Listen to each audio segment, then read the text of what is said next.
কিরে গাধা, কি লুকাচ্ছিস? কই না তো, কিছু না।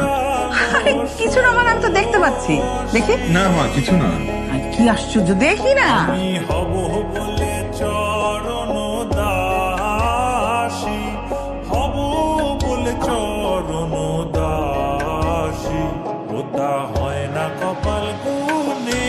ড্রেস তুই কিনেছিস? কার জন্য? এটা তো আমার গায়ে হবে না।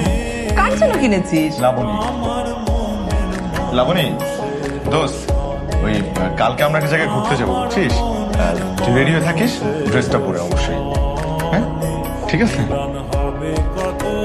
তো দেখ, যা শালা, সারপ্রাইজ দিতে আসলাম কারে, দিয়ে দিলাম মারে।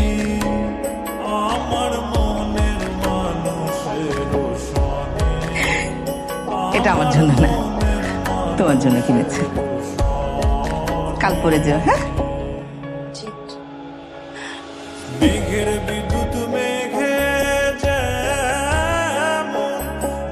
আমি তোমাকে এই ড্রেসটা কেন গিফট করেছি জানো? না, কারণ বড় একটা গিফট দেওয়ার আগে ছোট একটা গিফট দিয়ে নিলাম। বড় gift? ছোট গিফট দিয়ে আমি আসলে তোমাকে মেন্টালি প্রস্তুত বানিয়ে নিচ্ছি, যাতে বড় গিফট নিতে তোমার সুবিধা হয়। মানে মানে বুঝলাম না।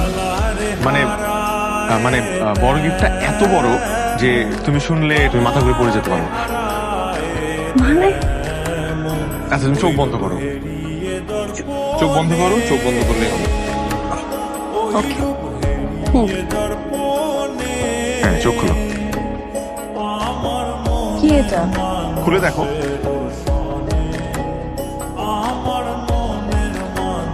তোমার চাকরির অ্যাপয়েন্টমেন্ট লেটার। আমার একটা বড় ভাই আছে, ওনাকে বলে তোমার জন্য একটা জব ম্যানেজ করেছি। শুধু তো থ্যাংক ইউ সো মাচ।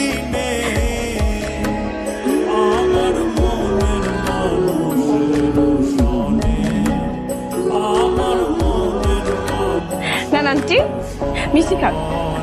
আজ আমি অনেক খুশি।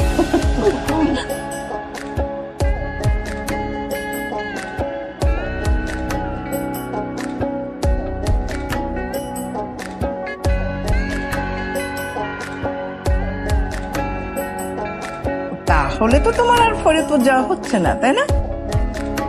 জি আন্টি, আমার জয়েন করতে হবে তো, এই জন্য একটা বাসাও নিতে হবে। কোনো সমস্যা নেই, আমাদের পাশে ফ্ল্যাট খালি হচ্ছে, আমি বাড়িওয়ালাকে বলে ম্যানেজ করে নেব। তুমি তোমার মা বাবাকে খবর দাও, ওরা আসুক, ভালো হবে না? জি আন্টি।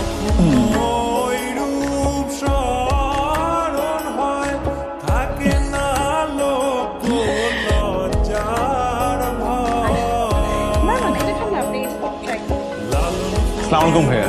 ওয়ালাইকুম আসসালাম। ভাইয়া ওর কথাই বলেছিলাম। হ্যাঁ, সাইম আপনার কথা আমাকে বলেছে। আপনার ব্যাপারে আমি সবই জানি। আপনি ইচ্ছে করলে আগামীকাল থেকে আমার এখানে জয়েন করতে পারেন। আরে বাহ, থ্যাংক ইউ। আমি সাইমকে বলেছি, অনেকবার বলেছি আমার এখানে জয়েন করতে, কিন্তু ও নিজের ব্যাপারে কখনোই আগ্রহ দেখায়নি। তো যাই হোক, আপনি কালকে থেকে আসেন। Thank you so much. Welcome. Congratulations. Thank you.